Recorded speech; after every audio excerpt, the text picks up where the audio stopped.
Hey everybody, how's it going? It is Russ. Welcome to today's show. So today we're going to be talking about a huge topic that is critically important. It is how to overcome call reluctance. So when you want to pick up the phone and when you want to enroll a potential client, but you feel that fear, you feel that resistance, you don't want to do it because you feel like you're putting everything on the line. How do you overcome that? And so it's really crucial because if you're not enrolling clients on the phone right now, you really should be. But if you don't know how to deal with the fear that surrounds that, it can absolutely paralyze you and can totally paralyze your business and your ability to sell. And as long as you stay stuck there and you don't overcome it, you're putting the brakes on your business and on what you're able to achieve and the impact you're able to make in the world. You're just slamming the brakes on that big time. So I wanted to come on here today with Marc, who is our director of sales, an absolute genius, ninja master when it comes to selling and enrolling, but also doing it from a heart-centered place where you're not doing anything pushy. You're not pushing people into stuff they shouldn't be doing. You're actually doing this from a place of real genuine concern for the person you're speaking about and the person you're speaking to. So Marc, let's just talk about this. First of all, before we get into call reluctance, maybe it's a good idea for us to just sort of refresh everybody's memory on why they should be using the phone in the first place. I see a lot of ads on Facebook where it's like, how to enroll high ticket clients without a phone call and how to do that. And there's people teaching various email strategies and ways you can, maybe run a webinar or maybe do this, but it's like, first of all, it's extremely difficult, guys, to enroll people at a premium price without using the phone. But even if it were possible, I still think you probably shouldn't do it. So let's talk about that a little bit, Marc, and then we can get into how to overcome the call reluctance piece. Yeah, that's a great question. The main reason, Russ, is it's the fastest way to get a new client above everything else. That's the number one thing. It's the fastest point is from A to B. That's really working on the phone. The other reason that it's really important is that it is the best chance you have to have an honest conversation with somebody where one little block could be the difference between them clicking or buying and enrolling or not. And when you're on a phone call, you can get to that one thing. The other reason I like it is the best use of my time. When we were in real estate or on the phone, when you're on the phone doing a yes or no conversation, that's anywhere from $1,000 to a $10,000, $100,000 phone call an hour. But if I get caught up in busy work that I could hire somebody, that's $15 an hour work. So the best use of my time is really a big part of it. And underneath all of it, guys, is a huge opportunity. As the industry in the world goes more high tech, high touch is going to need to be balanced in that same equation. The phone call allows you to have a real human to human connection. But those are the main big points why I think it's so critical in today's world. Yeah, absolutely. I mean, people need that connection, sure. But also, guys, look, when you're talking about having that conversation, it makes everything in your business so much more powerful. So having that conversation, guys, is really the only thing that enables us to sell, us and our clients, to sell workshops and programs and offers and all your good stuff, to sell that for between $3,000 to $15,000 within 24 hours of someone clicking on your ad. So look, it's possible to maybe, if you've got an email list, for example, that's super warmed up and they've been following you for a long time, and it's a big enough list. Sure, it's possible for you to just send an email to that list and say, hey, look, I've got this thing. It's $5,000. Do you want it? Yes or no? But if you're talking about something that you can scale, if you're talking about something where you can predictably and reliably get new clients every day from ice cold traffic and do it at like $3,000 to $15,000 price points, you really must be incorporating some kind of a phone call. So don't believe the hype. There's a lot of people out there that are kind of making promises about, oh, you can do this or you can do that. And look, maybe you can email your list and sell them something expensive. I'm not saying that you can't. But what I'm saying is, if you want a system that works like clockwork, if you want a system that gives you clients on demand, like it says at the top of this thing, where you can do this anytime you want, you really need to be incorporating a phone call. But I also think that for ethical reasons, it's important too. Because if I'm just sending an email to my list and I'm just saying, hey, look, here's an add to cart button, click this and sign up, then anybody who sees the email and who has a credit card and a pulse can sign up for that thing. And if you've got an offer, guys, that's transformational, if you have an offer that really has the power to make a big impact and a big difference in people's lives, then chances are it's not right for everybody. right? There's certain circumstances under which you can work your magic. There's certain circumstances under which you can really get a transformational result for somebody. So the only way to know if they fit those criteria is to have a real conversation with them. So I resisted this idea. You guys might not know this, but I resisted this idea of doing a phone call for a really long time. I would say for the first, I don't even know, 5 years I was in business, maybe. I resisted this idea because it didn't seem automated to me. You know, I was obsessed with this idea of the 4-hour work week. I was obsessed with online income, and I wanted, you know, past this whole myth of passive income where you're not going to be doing anything and you're going to be making money all the time. And so I resisted the idea of getting on the phone with people. And then I said to myself, well, look, you know, I'm gonna do this. I'm gonna just get on the phone with cold traffic. I developed this webinar funnel system that we're using today.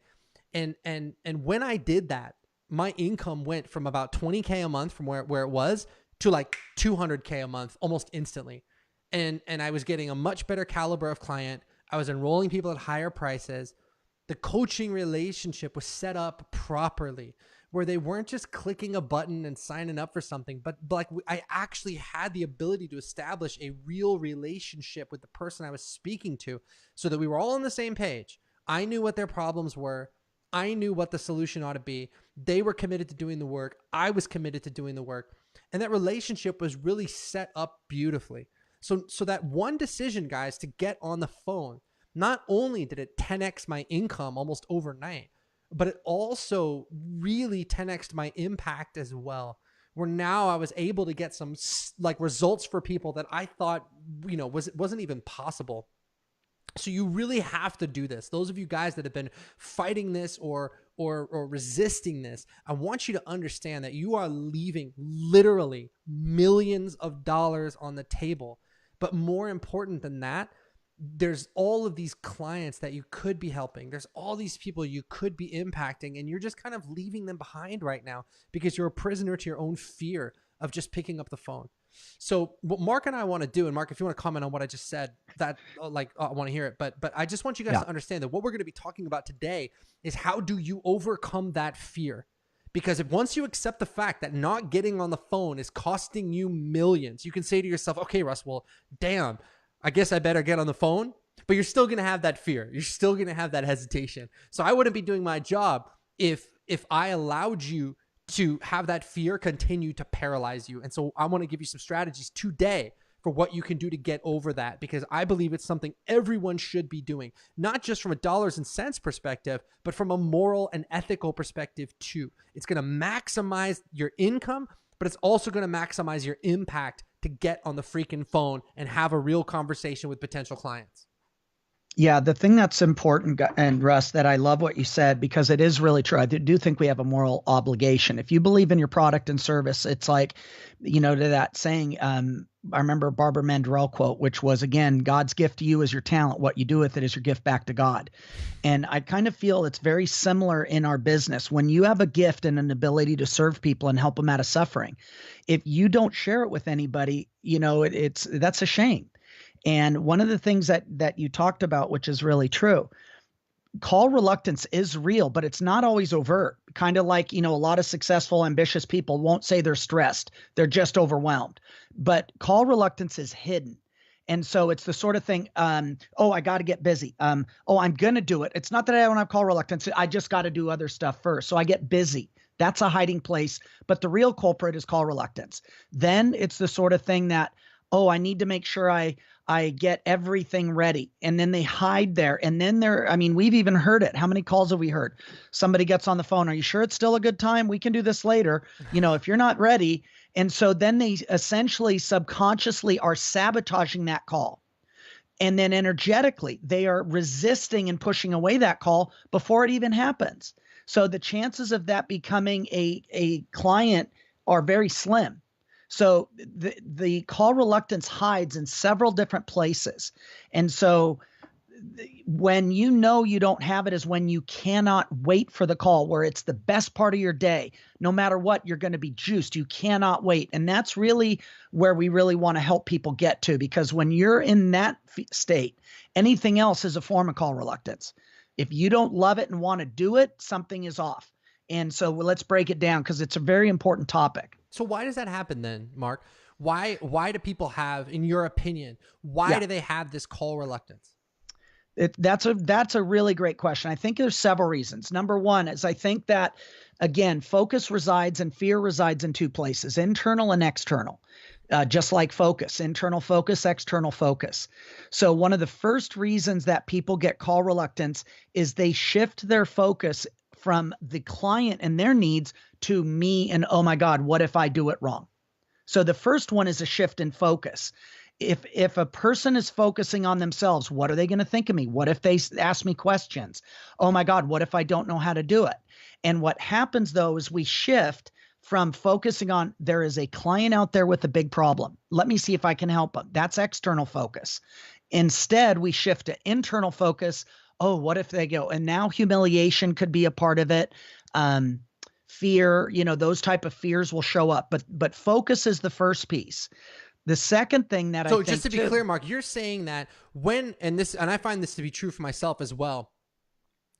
If I'm focused on me, if I'm focused on, oh my God, I hope I make this sale, or oh my God, I hope this person is the right client, or oh my God, I've got to get this person in the door no matter what, because otherwise I'm not going to make payroll and I can't pay for my ads and my life is going to fall apart and I'm going to fall off a cliff and die. If I'm thinking about all that stuff, it's going to immediately paralyze my ability to actually get in there and do the call and make a difference.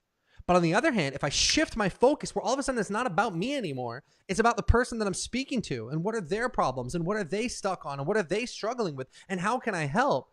Now all of a sudden I'm not self-conscious anymore because the call isn't about me. It's about the person that I'm speaking to. Yep, spot on. And when we shift into this is a myth out there. The way that most people are training sales is more numbers, develop a thick skin. Don't worry, it's not you, it's them. And smile they're and giving dial. Smile and dial. Yeah. And even external things, buy a Ferrari so you can't afford the payment or it will force you to go make more calls. That's like external low level. That's what most people are doing. But what that creates is a disconnection between serving your fellow man, which is where the power lies. It puts the power on a transactional number, which is not as important as getting out of yourself and going serving your fellow man. So even at the core, in today's world, it is different than 60 years ago when most of those strategies were developed. Today, you cannot go and burn off and piss off 1,000 people because they will go online and destroy you. So nowadays, every person matters, every call matters. And that's the first real issue, though, that we would want to point out is the focus needs to be on the client and their pain, their suffering, not your scarcity, not, oh my God, what are they going to think of me? Oh, I can't pay my bills. It needs to shift. The second thing that's very interesting is weak beliefs about your program, weak beliefs about your offer or your ability to deliver the structure of the call. So if you do not know the client's problem, you don't have a right to do a solution. So if I know that, meaning I know I don't understand my structure, I don't really believe in my product, and now I go outside and try and sell somebody, I'm going to develop call reluctance there because I know at my core I shouldn't be doing this. You see that a lot with outdoor salespeople and people in sales. They're doing it for a paycheck, me, instead of, wow, I believe in my product. I believe in this company. They're the best in the world. We can help you solve it. Let's find out. That's a different one. So sometimes people, and we get it on the phone where we ask them, how great are you? Well, I don't know. That person has no right asking anyone for any money. But when you know the client's problem and you're very clear and the client is committed to fix it, now you can move forward in your conversation. But I've just noticed a big, big reason for call reluctance.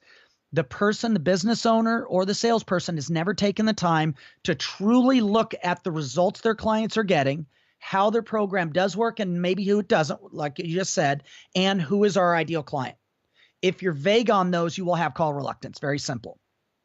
So you got to have a clear outcome you got to have a clear sense, guys. And this is something we work with our clients a lot on inside Clients on Demand is what is the outcome that you provide? What's the problem that you're solving? Why is it so important to create that outcome? Why is it so important to solve that problem? And who do you want to work with and who do you not want to work with? And the more clear you are and grounded in that, where you know your standards, you're crystal clear. Hey, look, this is who I want to work with. This is who I never want to work with again. And you have that standard and you stick to it, the more confidence and power you're going to have in the call. But if you're going in there with weak beliefs, either because you're just filled with self-doubt or because you've just never bothered to make those choices, so you kind of just don't even know what you want, and you're kind of just enrolling people, maybe I'll work with this guy, maybe I won't work with this guy, that's all going to sap your confidence, and it's going to make you reluctant to pick up the phone, because every time you do, you're not going to know what you're getting into. So it's about having that focus where your focus is not on yourself, it's on the other person you're with, but it's also about having very strong beliefs about who you want to work with and who you don't, what's the outcome you provide, and why is it so absolutely critical for the client to fix that problem and create that outcome.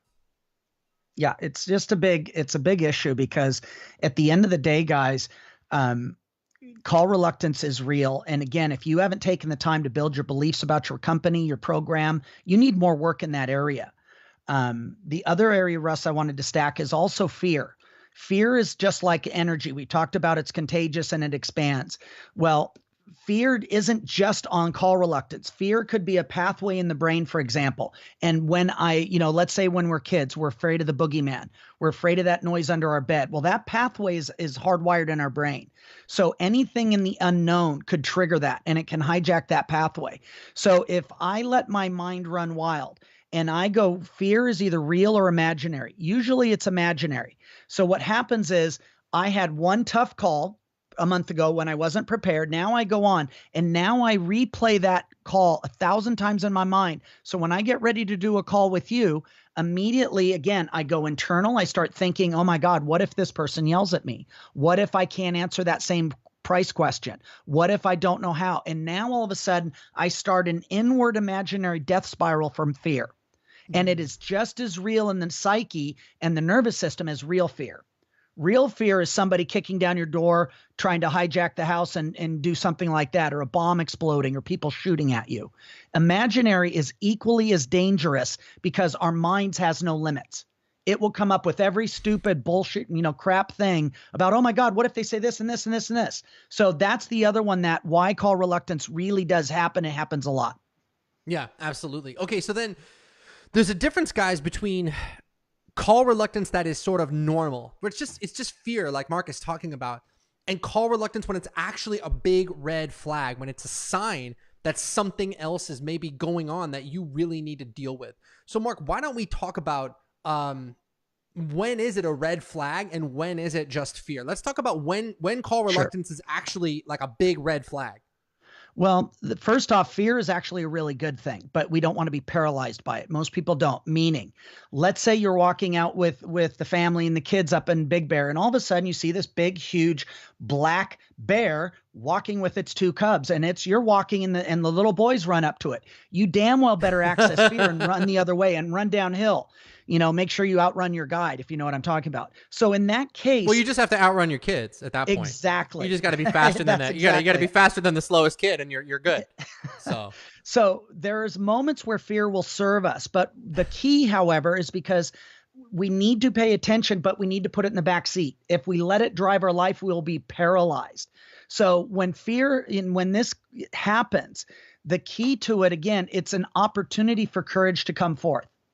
It's an opportunity for you to look and go, oh, wait a minute, I need to pay attention. That's what fear can give us in a positive way. So if I start thinking that, it's an opportunity for me to look at my program, look at my offer, look at my price, and build beliefs around it so that I'm comfortable with it. It's an opportunity for me to go ahead and realize, hey, I need to practice my structure and my delivery and my truth, helping people get better on the call. So it's not that it's all bad, but most people don't harness that power and make it serve them. Therefore, they're jailed by it. So that's really a big key. When I see this, it is a huge red flag because it tells you something is off on your delivery, your beliefs, or your structure and your strategy. So, but again, it's very similar to like a doctor. If you go to a doctor and you just know something is absolutely wrong in your body, well, first off, you didn't get paralyzed. You go, I need to go to the doctor. I'll use me as an example. I broke my crown. Now, I know I have a broken crown. I'm unlimited time. But I know I need to go there. I need to go find out, can it be fixed or does it have to be replaced? Proper diagnosis is really the first key in getting it handled. So that to me is kind of like it's a red flag, because if I start having call reluctance, it's a really good time to check in. Mm. I can check in. Am I really in alignment with my program? Am I in alignment? Am I focusing on the client or myself? All those things we've talked about. It is a great time to check in. And then if I check in and I'm good, we go and rock the call. So it is a red flag, because if you're noticing call reluctance, something front to back is not in alignment. Just bottom line. It can also be a red flag if the way that you've been taught to do calls is something that doesn't sit well with you. Spot on. And this is when we see a lot where, look, you guys, if you've been on the show, you've heard me and Mark talk a lot about the way that sales are normally taught and just how like messed up and unethical, it usually is.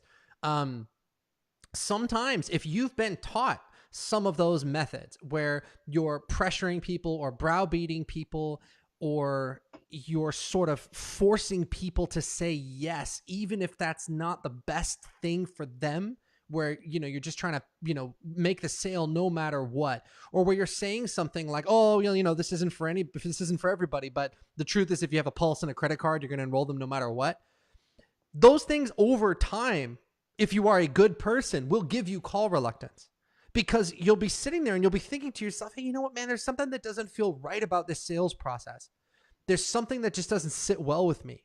And so if you have that feeling, it's worth taking a pause and just taking a look at it and say, okay, look, well, what is the way that I have been trained to sell, and how do I feel about it? And maybe having that call reluctance is a signal that the way that you've been trained to sell it doesn't really jibe with who you are on the inside. It doesn't really jibe with the impact that you want to make and who you want to be and how you want to show up in the world. And so when you start to have those feelings, sometimes it could just be normal fear. And we're going to talk about that in just a second. But sometimes it is worth it to take a step back and say, whoa, hold on a second. Maybe my whole structure for doing this is off. That's a really, really powerful point, Russ. There's two areas that I'd love to expand on that. Number one is you're doing it the wrong way. That is how most people have been trained. So normally it's like, if you don't like somebody pressure closing you and being inauthentic, why would it be any different if you were the one that now needed to pressure and be inauthentic? That's the first challenge. The second challenge is being inept or untrained for the same process. If you're going in to play basketball and you don't know the rules, you don't know what the outcomes are, you don't know how to do it, you're not going to be prepared to play the game, and you're not even going to know if you're winning. The only thing you're going to feel is inadequate. So it's number one, doing it the wrong way, but the other problem with it is doing it and not knowing how to do it. So both of those are relevant. Yeah. So of course, if you're just winging it, you're naturally going to have some doubt and some resistance about it, because if you've just watched a couple YouTube videos about how to enroll people over the phone, or you've read a couple books or something like that, and you're just going to like, oh, screw it, it's just a conversation, it's super easy, anybody can do it. You're going to learn the hard way that that's actually not the case. It's actually quite tough to do this the right way. Yeah, there's a lot of moving parts and a lot of variables that are coming into play. And this is another part. People that are on the phone, this is probably a reason why. Another subtext about why people have call reluctance is that when you get on the phone with somebody, you're not just talking to that person. You are talking and representing every sales interaction they have ever had. Most of those are bad. So you're going up against a buyer who is armed in buyer defense strategies. They know how to get off the phone without buying. They know how to make it back on you. They know how to make you be the bad guy. They know how to hit your buttons. Don't pressure me, Russ Ruffino. I don't need that, And they have all those strategies. It's almost like in high school and college, it seems like they're all going to school on how to have buyer defense strategies so that no salesman will ever sell you. Well, life is that today, because we're constantly bombarded by so many sales messages on Facebook, on social media. You're getting, text ads now. You're getting, all kinds of stuff. We're just constantly being sold to all day long. So people have had to develop these buyer defense mechanisms. But Mark, I love what you said about how every time you get on a phone with someone, it's not just you, or you're starting with a clean slate. You're having to deal with every bad sales experience they've ever had. It's like when you're dating and you're talking to somebody and that person's been in 5 or 6 bad relationships, and they're just waiting for you to be exactly the way that their ex-boyfriend or their ex-girlfriend was. That's right. And it's like they're just going to project all that stuff onto you. So if you don't know how to handle those sales conversations with a great degree of like integrity and confidence and finesse, it's going to be a big problem, because they're just going to assume, based on their past experiences, that you're out to get them and you're just another shady salesperson. This is Russ when I coined the phrase. That's why it's no different than herpes, except it's sales transmitted diseases. So so at the end of the day, that's what it is. It's like, oh, here we go again, and they're showing up like this. They're putting on that they're ready to fight. Everything, but they don't want an STD. And it's like, unfortunately, that's the world we move through. So if we don't know how to navigate and not trigger all those defenses, it can be a tough call.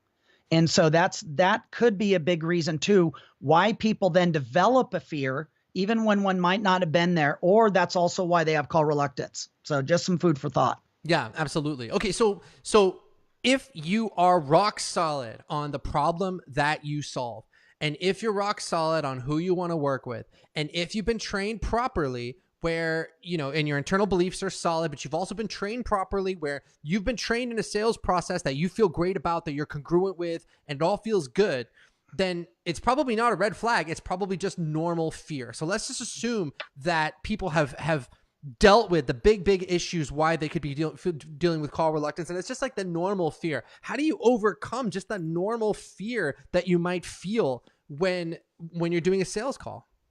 It's a great question, and there's two different beliefs about fear. One is Zig Ziglar, false evidence appearing real. Okay, so the premise of that is it's usually 9 times out of 10, it's probably a false evidence appearing real. The other thing is F everything and run. That's the other one. You know what I mean? So those are the real cases of fear. But let's break down what you do when it happens. First off is, again, you can condition it to trigger, oh, hey, pay attention. You know what I mean? It's kind of like, hey, you better notice this. If you're out with your kids, I know when I took my daughter and we were out there and the waves were really big, and all of a sudden I had 2 girls on my arm, which you can relate to, only you've got 2 boys. You've got 2 people, and I start getting sucked out. And I grew up swimming, and I'm really, really strong. I'm a fish, but carrying 2 kids, That's another story. And the waves were big. Fear popped up. It was enough of a trigger that I need to fight now, not when I lose my footing. And I mean, it took everything I had. So the first thing with fear is don't fight it, acknowledge it, but then choose. Let courage show up. Part of the thing we talk a lot about in Clients on Demand is, again, some of the mindset strategies, but how to condition courage. You can literally condition it so that the minute it pops up and I recognize, courage can come forth if you know how to pull that forth. So now all of a sudden that same situation where, hey, I need to start paying attention, it can actually hyper focus you, which is what it's meant to do. And now I can hyper focus on the client. I can focus on their needs. I can focus on, again, to quote Zig Ziglar, I can have everything I want if I help enough others get what they want. So that same energy that normally paralyzes people, if you know how to harness it, will actually steer you into intelligent, inspired, and incessant action.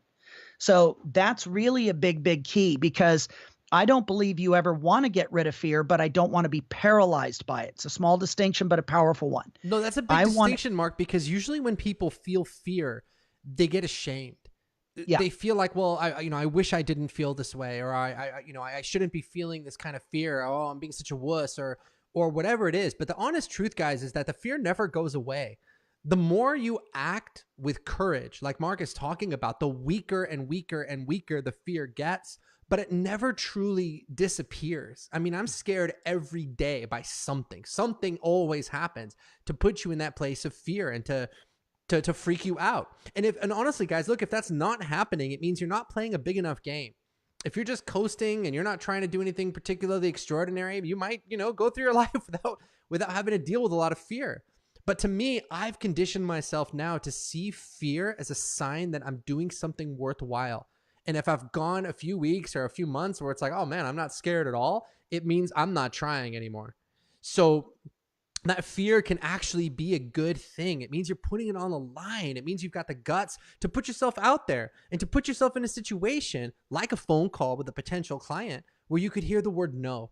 Oh man, what if I get rejected? Oh man, what if they turn me down? Oh man, what if I don't make the sale? But so what? And when you feel that little buzz of fear, there you go. When you wrote down the same thing. There you go. When you feel that little buzz of fear, it can actually be a tremendous source of energy for you, where that little buzz that you get before you do something great, you know, that feeling you get, the butterflies in your stomach before you give a speech or go on a first date or make a sales call, can be this tremendous source of energy where you feel 100% engaged, 100% dialed in. And when you're in that state, you have access to so many resources and energy and power and guts, drive that you don't have when you're just coasting through life. So guys, if you're feeling afraid, don't let that, don't feel bad about that, because you're always going to have that fear when you're doing something worthwhile. And to me, it's a big signal that you're on the right track and that you're doing something powerful. Do you guys understand that? It's a really, really powerful distinction. And we've already talked about as well. The other part too, guys, is to remember that, everybody has fear. Your competition has fear. Make them fear you. Get so good in your craft where they're like, oh my God, they're here. That was always my goal back in various forms, was I wanted to be so good in my ability that I was the one that was in their head, where, I should have been paying them rent because I lived in their heads. And they have fear too.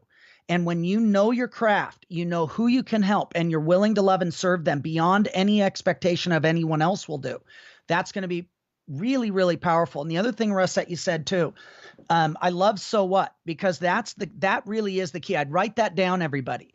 The other part that I was doing, we just were in Kauai together with all of our mastermind group. We had a total fun. What, Russ, you might not know is I grew up, I don't like heights. Okay. I don't Really? like high rise. I don't like high rises. I don't like, seeing a view. I just saw a movie with Skyscraper with The Rock. I didn't even like the movie because I don't like that. But somewhere along the lines, before I went in the military, I knew I didn't want to be paralyzed. So what did I do? I went and did it. I got an ex-Marine Force Recon. He taught me how to rappel. So I started rappelling down these cliffs, and then I did it Australian style front. And I did it until it no longer had me paralyzed. I still don't know it, but that was part of when we were cliff jumping, for us to do it. And remember Jayla did so great. It's Jane's daughter. And she got to the edge, and then she stopped, and the fear took over, and she couldn't jump. And then she stepped back. She stepped again, just like me. And that was like, as soon as you step there, just jump into your dream. And so we did that. And eventually we got Jayla to jump. When she focused on her dream, she was able to jump. If she focused on what could go wrong, she stepped off in the backwards. So that was one of the keys. That's the kind of thing where it was a physical metaphor, where even though it was only, 3 meters, 4 meters, 5 meters, maybe at the highest points, that still for me was like, oh, here we go. But there's something magical, like you said, when you are living on the edge of your comfort zone and you're jumping into your dream, life becomes magical. And every person that took that jump into the waterfall off the cliff, when they got down, hit the water and came up, and they're alive, and they're like, wow, that was amazing. Even little Jayla. And so there's a power that we harness only when we face our fear and conquer it and attack it. So that really is critical. You guys, I remember when I quit my bartending job, it was this big dramatic thing, and I was like, oh, I'm out of here. And I quit and got my car, and was crying in my car on the way home. But the next day I woke up in sheer terror, because I don't know how much you guys know about my story, but when I quit my bartending job to start, pursuing making money online and making a living online, I did not have enough money to cover my next month's rent. My rent was like $2,000 because I was living in LA, and I think I had maybe $600 in the bank. So I had a lot of ground to make up when I quit my job. But I remember the next day I woke up, and I was super stoked I quit my job. And then the fear and terror just like descended on me like immediately. But the thing is, guys, I felt alive. I felt alive for the first time in a really long time. And I've been bartending for 10 years, and I hadn't had that sense of being alive in such a long time, where now I was responsible for my own destiny. If my business succeeded, if my business failed, it was up to me. And I, when I was bartending, I would wake up at like 10 o'clock in the morning. I swear to God, the day after I quit my job, I was up at 5 in the morning, grabbed my laptop, went down to the coffee shop, immediately started like writing sales copy and doing everything I had to do. And I was so switched on, and I had so many resources that were just, I didn't even know were there. I didn't even know I was capable of that stuff. So guys, when you're living at the edge of your comfort zone, like Marc is talking about, that's when you will feel truly alive. And that's where we want you to live. And one of the best ways that you can get there is to be putting yourself out there and having these conversations with potential clients where they can say yes or they can say no. That's it. That's where we want you to be. And so the question I have for you is like, look, how many clients have you spoken to, potential clients have you spoken to in the last week, in the last month? How many clients have you enrolled? And if you haven't enrolled any, and if you haven't been speaking to as many as you want to be, then I want you to go to clientsondemand.com/talk and let us help you fix that problem.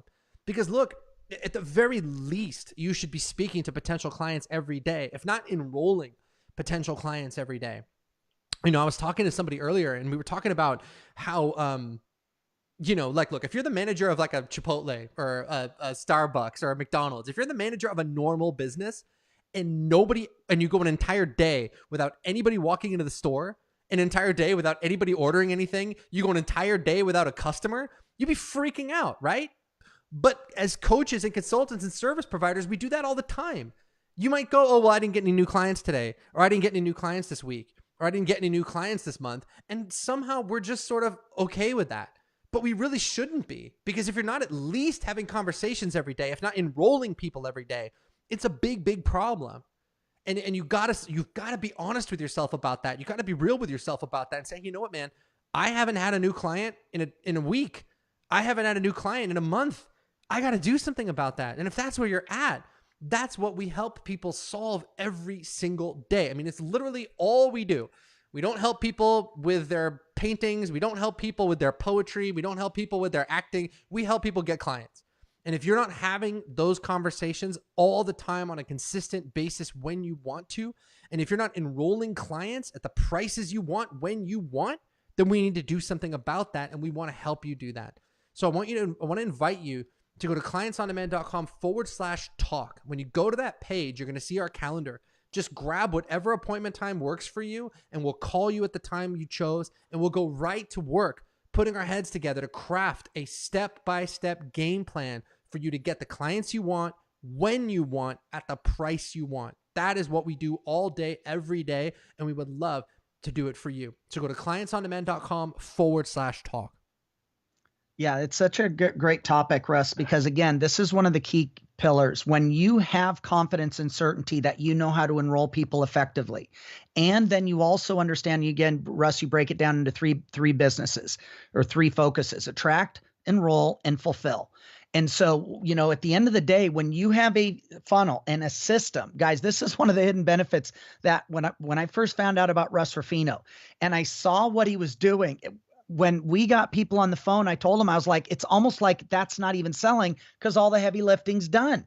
And there still is a conversation, but I was like, in 30 years of enrolling people on the phone and selling, I never saw something that the front end was helping so much. So it allowed us to be even more effective to have a truth conversation with somebody to really find out, are these the ideal clients?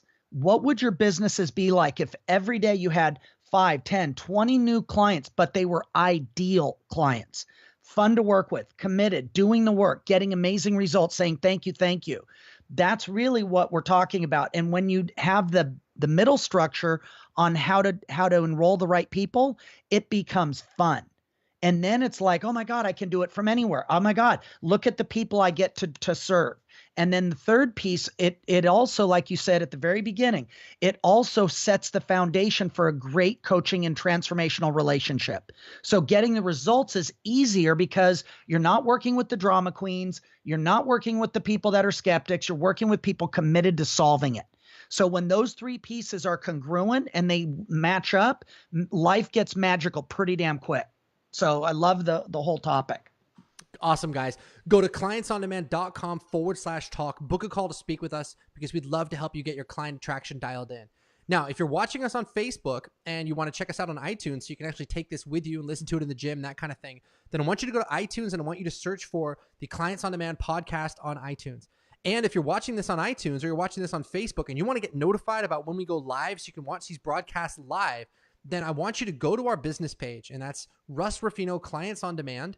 and I want you to click the see first button. So hopefully you guys can check this out. If you go to our business page, that's Russ Ruffino Clients on Demand, and you click following, it's going to ask you when you want to see this. If you click see first in your news feed and you turn on notifications, you're going to get notified when we go live so that you never ever miss these broadcasts, because we want you to come and check us out live. So again, if you want to find us on iTunes, go search for the Clients on Demand podcast on iTunes. If you want to check us out on Facebook, go to our business page. That's Russ Ruffino Clients on Demand, and set us to see first and turn on your notifications, and you'll be able to check us out. All right, guys, that's going to do it for us today. Thank you for tuning in. Everybody have a fantastic Thanksgiving, and we will catch you guys on the next show. Bye-bye.